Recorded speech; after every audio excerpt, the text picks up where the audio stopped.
सब ट्रैवल देखने और सुनने वाले तमाम दोस्तों की खिदमत में दिल से अस्सलाम वालेकुम। दोस्तों, काफ़ी दिनों के बाद आज वापसी है हमारी।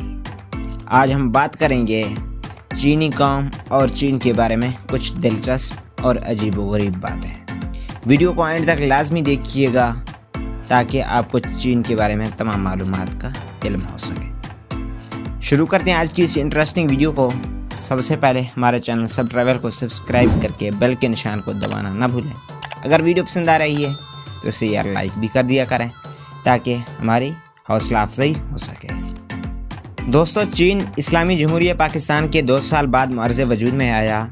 चीनी कौम पूरी दुनिया में एक पिसी हुई कौम थी जिनका कोई निज़ाम नहीं था। हर चीज़ उनकी तबाह हो चुकी थी। जापान ने दूसरी जंग अज़ीम में चीन के कम व बेश 2 करोड़ अफराद कत्ल कर दिए थे। 1949 में ये एक अलग मुल्क के तौर पर नमूदार हुआ और सबसे पहले इस मुल्क को तस्लीम करने वाला मुल्क हमारा प्यारा मुल्क पाकिस्तान था। सबसे पहले गैर मुल्की त्यारा जो चीन की सरजमीन पर उतरा वो पाकिस्तानी एयरलाइन PIA का ही जहाज़ था दोस्तों, जिसका इस्तकबाल चीन ने बड़े पुरतकाब तरीके से किया था। चीन को बैंकिंग का निज़ाम भी पाकिस्तानी इकोनॉमिस्ट ने ही बना कर दिया था। दोस्तों, हमारे दिए हुए निज़ाम को लेकर चीन कहां पहुंच गया और हम कहां खड़े हैं, ये सोचने की बात है। इसकी सबसे बुनियादी वजह है मुखलिस लीडरशिप की कमी। चीन को माओ ज़ेडुंग जैसा लीडर मिल गया जिसने चीन की काया ही पलट दी और हमें कायदे आज़म और नवाब ज़दा लियाकत अली खान के बाद कोई मुखलिस लीडर ही ना मिल सका। कायदे आज़म की तो ज़िंदगी ने वफा न की और लियाकत अली खान को हमने खुद गोली से उड़ा दिया दोस्तों, जिसकी वजह से हम तनाज़ुली का ही शिकार रहे और दूसरी कौमें हमसे कई गुना आगे निकल गईं। आप में से कुछ दोस्तों को ये जानकर भी हैरत होगी कि अमेरिका जैसे तरक्की याफ्ता मुल्क भी चाइना का तकरीबन $1.31 ट्रिलियन का मकरूज़ है, जबकि अमेरिकन प्राइवेट कंपनीज का कर्ज $19.5 ट्रिलियन से भी ज़्यादा हैं। दोस्तों, चाइना की तरक्की की एक और बुनियादी वजह भी ये है चीन के लोग मुल्क के नुकसान को ज़ाती नुकसान से भी ज़्यादा तरजीह देते हैं, जिसका अंदाज़ा आप इस बात से लगाएं कि एक हमारे पाकिस्तानी कालमनगार अपने आंखों देखा हाल बयान करते हैं कि एक दफ़ा चीनी कंपनी ने सड़क की तामीर के लिए एक देव हैकल बुलडोज़र मंगवाया। उसे एक गांव से आगे ले जाना था और रास्ते में थी एक नदी जिस पर एक नाजुक सा था पुल जो इस बुलडोज़र का वज़न बर्दाश्त नहीं कर सकता था। चीनी इंजीनियर ने यह हल निकाला कि बुलडोज़र नदी की खाई में खुद उतरकर रास्ता बनाएगा और दूसरी तरफ रास्ता बनाते हुए निकल जाएगा। इस तजवीज़ पर जब अमल हुआ तो बुलडोज़र जब नीचे उतर रहा था तो एक बड़ी चट्टान आ गई और बुलडोज़र फिसल कर नदी में गिरना शुरू हो गया। इस दौरान चीनी इंजीनियर ने बेचैनी में इधर उधर भागना शुरू कर दिया। जब बुलडोज़र का गिरना लगभग तय हो गया तो उसने फूट फूट कर रोना शुरू कर दिया। लोगों ने जब उससे इस कदर रोने की वजह पूछी तो उसने जो जवाब दिया वो सुनहरे हरूफ में लिखने के काबिल हैं। दोस्तों, उसने कहा कि मैं कैसे ना रोऊं, ये मेरे मुल्क का ही नुकसान हो रहा है। बाद में गाँव वालों की मदद से इस बुलडोज़र को तो बचा लिया गया, लेकिन मैं समझता हूँ चीनी लोगों की अपने मुल्क से ये मोहब्बत और इखलास का ही नतीजा है कि ये कौम आज दुनिया की तरक्की याफ्ता कौमों में शुमार होती है। दोस्तों, आज मैं आपको इस ट्रैवलिंग और इंटरेस्टिंग मालूमाती चैनल पर चीनी कौम के बारे में कुछ गैर मारूफ और दिलचस्प अजीब गरीब बातें भी बताऊँगा।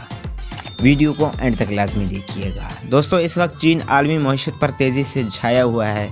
शायद ही कोई ऐसा घर हो जिसमें चीन की मसनूआत इस्तेमाल ना हो रही हों। माओ ज़ेडुंग जदीद चीन का बानी शुमार किया जाता है। चीन को तरक्की देने में उसका सबसे बहुत बड़ा हाथ है। चीन के लोग अफ्यून और हीरोइन की नशा की लत में मुब्तला थे, लेकिन माओ ज़ेडुंग ने अपने कौम से ये लत छुड़वाकर उसे दुनिया की एक मेहनती कौम बना दिया। नंबर दूसरे फैक्ट के बारे में बात करेंगे। माओ ज़ेडुंग ने तारीख के सबसे बड़े लॉन्ग मार्च के दौरान अपने कौम को हिदायत की थी कि वो लॉन्ग मार्च के दौरान चने और गर्म पानी साथ रखें। चने थोड़े से खाने से आपकी भूख खत्म हो जाएगी और गर्म पानी आपको पेट की बीमारियों से बचाएगा। दोस्तों, आज भी चीनी कौम गर्म पानी इस्तेमाल करती है, जिसकी वजह से ये कौम सेहतमंद और तवाना है।